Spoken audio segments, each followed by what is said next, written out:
Welcome and good afternoon. My name is Commish Orr, and welcome back to something I like to call Stories from the Maelstrom, a recap of the day's games for this past week of real time. We start the day in New York, where the Oakland Jacks come to town to face the New York Swats at the Polo Grounds.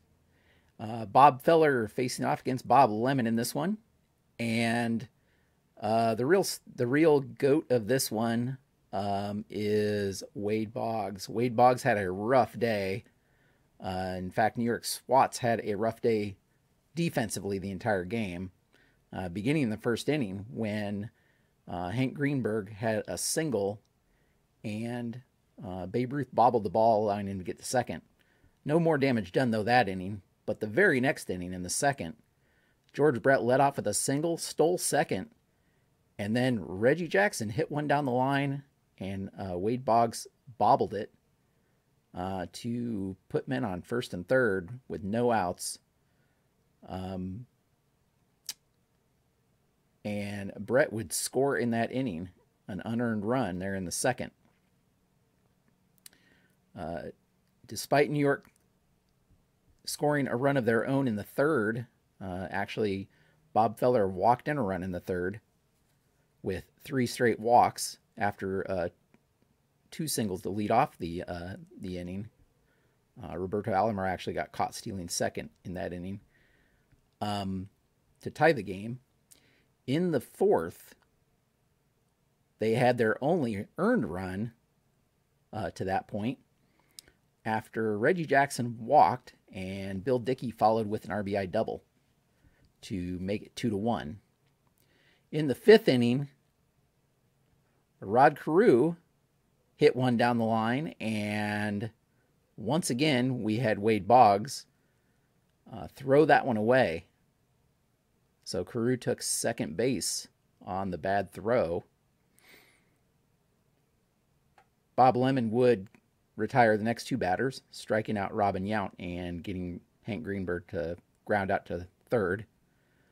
He would then walk Joe DiMaggio, though, and then George Brett would have an RBI single there, scoring Carew for the second unearned run of the game for New York. The very next inning, the sixth, we had Bob Lemon walk the bases loaded, so wasn't helping himself any in that one. And then another grounder to Wade Boggs, who bobbled the ball again for his third error of the game. That, of course, scored Bill Dickey. They would score another run on a ground out that inning to put them up 5-1. So Wade Boggs, as I said, had a terrible game. He was committing 3 errors there, 1 throwing error and 2 fielding errors. He now has 6 errors on the season. He did have a chance to redeem himself. So Oakland's up 5-1, bottom of the ninth. Bob Feller had a stellar game, allowing just 4 hits in 8 innings, allowing 1 earned run, striking out 6. Ted Lyons came in to kind of close out the game in a non-save situation. But Jimmy Fox led off with a single, and then Ken Griffey Jr. hit a 2-run shot to cut the lead to 5-3. Lyons did get Lou Boudreau to ground out. Eddie Collins then, though, followed with a single. And we actually saw 3 straight singles from Eddie Collins, Harold Baines, and Ivan Rodriguez to load the bases. So New York had the bases loaded with 1 out, down 5-3 at that point. Wade Boggs stepped to the plate with the chance to redeem himself for those 3 errors this game, and instead he grounded into a double play to third base to end the game. So, I know this one will be one that Wade Boggs hopes to forget. The other item of note during this game is Roberto Alomar did get ejected in the 4th inning for arguing a 3rd strike call. We don't know whether he spit on the ump in this case, but he did get ejected anyway. So, Oakland takes this one 5-3 thanks to 4 errors by New York. They improved to 9-11, and New York falls to 9-12. We then go to St. Louis as the Houston Hoots come to Sportsman's Park to face the Wizards, who at this point are 17-3 entering this game. Houston 7-13. A worse team facing the best team. But that didn't matter. Tom Seaver on the mound for Houston has a 3-hitter, allowing just 1 earned run while striking out 7. He was pretty unhittable this game. There was a Ted Simmons signal in the 2nd, and then in the 5th, he allowed a double to Rogers Hornsby, actually back-to-back doubles by Rogers Hornsby and Orlando Cepeda, to score the only run off of him. And then after those 2 doubles, he would retire the next 11 batters to get it to the 9th inning. Meanwhile, Gary Carter hit a home run in the 6th to tie it up for Houston, and Duke Snider hit a leadoff homer in the 8th inning to put them up 2-1 against Juan Marichal. Marichal allowed just 3 hits, struck out 8, but 2 earned runs with those 2 solo homers. He exited the game, and Fergie Jenkins came in the 9th, but Fergie was not able to keep the lead close in this case. Willie Stargell led off with a double. Pop Lloyd did strike out, but then Jeff Bagwell hit a 2-run shot to put Houston up 4-1. And then Billy Williams followed with another solo homer for back-to-back homers to put Houston up 5-1 at that point. Fergie would get the next 2 strikeout, Sandberg and Duke Snider, to end the inning. But they would turn over a 5-1 lead to Rube Marquard in the 9th. But things were made interesting. Rube Marquard got Oscar Charleston to fly out, but then allowed a single to Tony Gwynn, and Stan Musial hit a 2-run homer to cut the lead to 5-3 with just 1 out. Houston went to the bullpen and brought in Lee Smith to close out the game, and Lee Smith retired the final 2 batters to win it for Houston 5-3. Seaver did get the win. He's now 3-1. Juan Marichal got the loss. He's 3-2. But surprisingly, St. Louis falls to Houston. St. Louis is still 17-4, still dominating the league, as Houston improves their record at 8-13. We now go to Detroit as the Boston Splinters come to town to face the Detroit Rockets. Rain was in the forecast. This was a very close pitchers duel between Jim Palmer and Brett Saberhagen. Through the first 5 innings, Palmer allowed just 2 hits. He did walk 3, but no earned runs. Saberhagen through the first 5 innings also had allowed no runs and just 3 hits himself. But then in the top of the 6th, as rain began to fall a little harder at Tiger Stadium, Carlton Fisk led off with a home run to put Boston up 1-0. Ricky Henderson and Tony Oliva followed with singles. But Ted Williams and Lou Gehrig and Harmon Killebrew all grounded out, could not score another runner. And so, with the rain falling harder, the game was suspended at that point, or postponed, I should say. After a while, though, with no end in sight to the rain, the game was suspended. Two teams will pick it up tomorrow when they play, prior to their already scheduled game, to finish this one up. Palmer, I know he's going to be disappointed. He hadn't allowed, as I said, didn't allow a run in 5 innings, just 2 hits. That's where we will pick up. That's where these two teams will pick up tomorrow. Boston Splinters currently 11-8, while the Detroit Rockets are 11-9. Very close in the standings. Finally, we head to Chicago, Wrigley Field, as the Los Angeles Dynamos come to town to face the Chicago Docks. Jim Bunning on the mound for LA and Jerry Koosman on the mound for Chicago. And both pitchers struggling early. LA almost batted around in the first inning, scoring 2 runs. And then Chicago did the same in the bottom of the first, also scoring 2 runs, thanks to Barry Bonds' bases clearing RBI double. 2 RBI, actually. Then in the second, LA scores another run thanks to Barry Larkin's solo homer.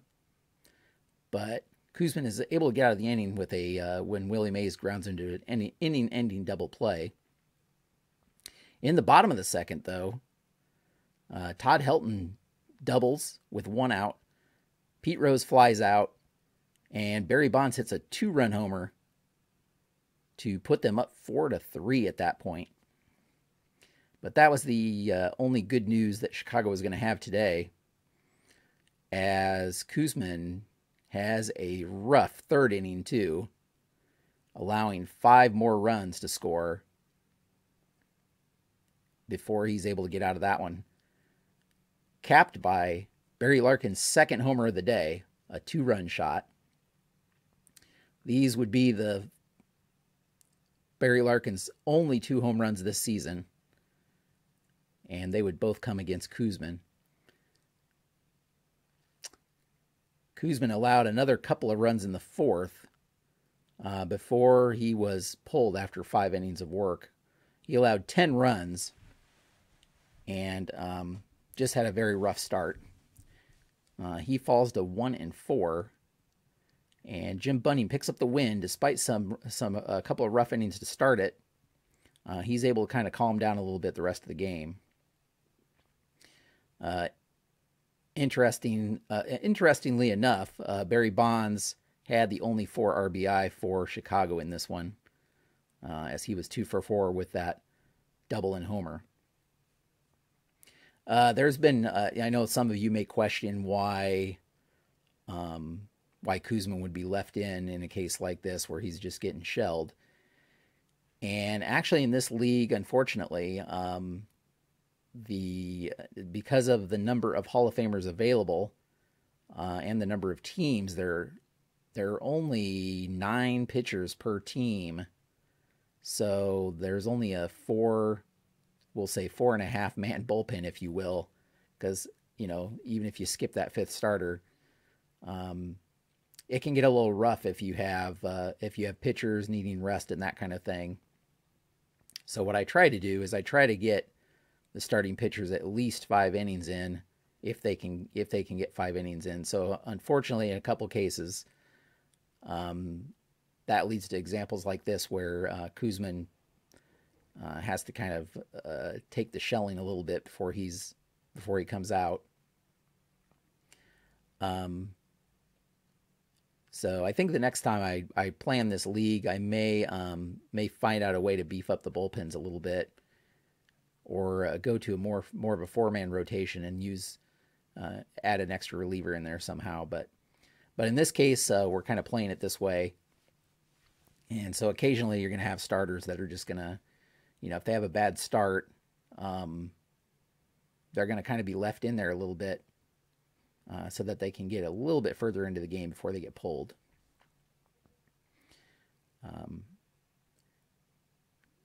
The other item of note in this game was Todd Helton. He did get ejected in the 7th inning for arguing a 3rd strike call.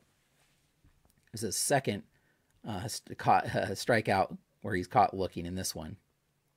In any event, LA improves to 10-11 with his 11-4 win, and the Chicago Docs fall to 7-14. They're just having a rough time of it in the league. If we look at the league standings with this day's games played, we can see, well, I should say, when I say this day's games played, we know that the Boston and Detroit game is still hanging out there. So that didn't change any. Boston and Detroit are still 11-8 and 11-9, respectively.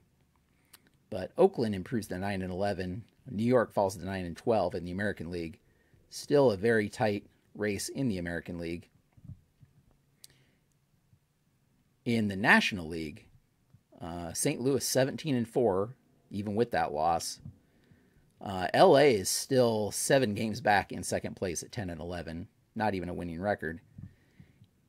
Houston 8-13, and Chicago in the cellar at 7-14.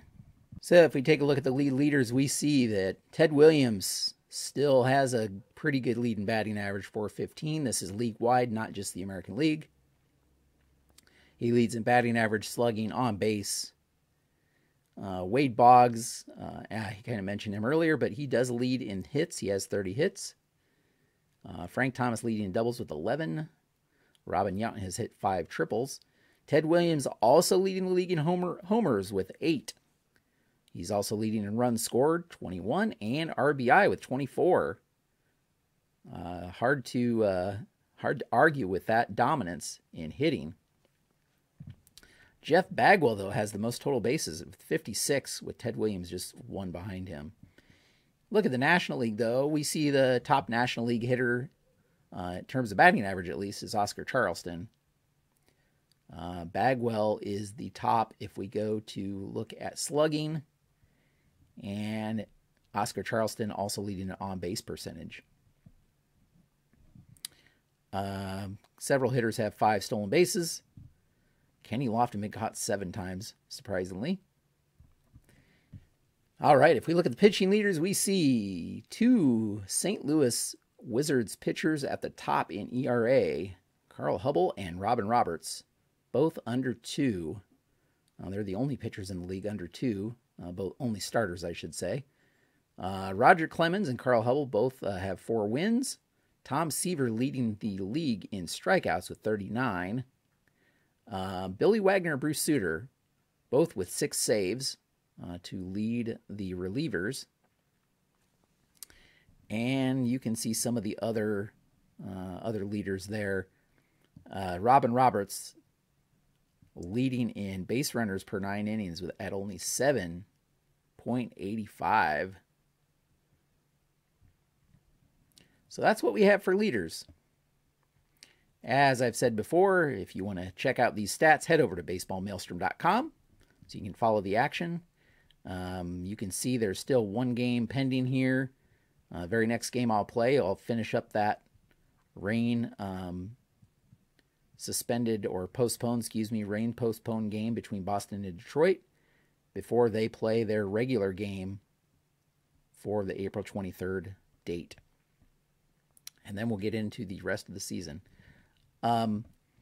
Taking a look at the schedule, we can see that we are right here, 423. And you'll notice a line there.